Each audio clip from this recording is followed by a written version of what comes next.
In Virginia, it was spring.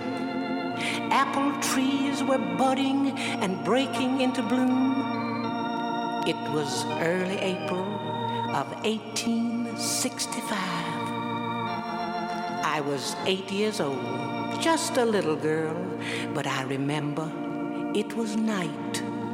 And Ma thought me asleep in bed, but instead I was kneeling on the floor in front of the window, hands cupped against the pane, watching the campfires of the Army of Northern Virginia. And against the flickering flame I could see men moving to and fro.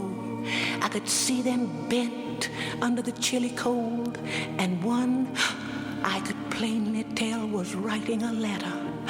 A letter. And I thought of Pa, and I said, Pa, where are you? And I remember my breath clouded over the light from the fires, and in the darkness, all alone, I felt Pa there, close by. And thinking of him, I fell asleep on the floor under the window. Just before day peeped green, I awoke to the sound of marching feet. No, not marching, shuffling feet. Tired men and hungry, shuffling. Ragged men in cold, shuffling. And I said, Ma, where are the soldiers going? And Ma said, to the battlefield. There's going to be a battle. And I said, Ma, where's Pa?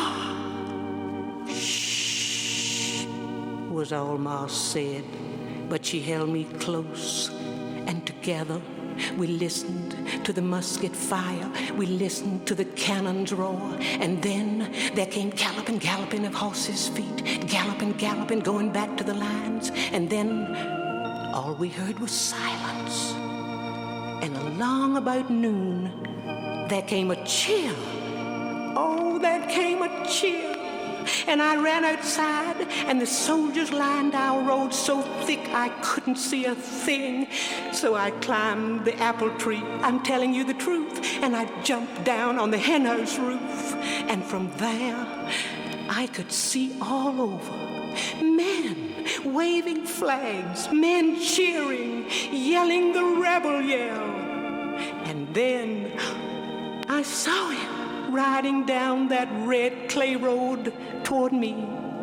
A gray man on a gray horse, wearing a dress uniform, and the sash around his waist was yellow silk, and the handle of his sword flashed under the sun. And I thought, oh, how fine! And then I saw his face.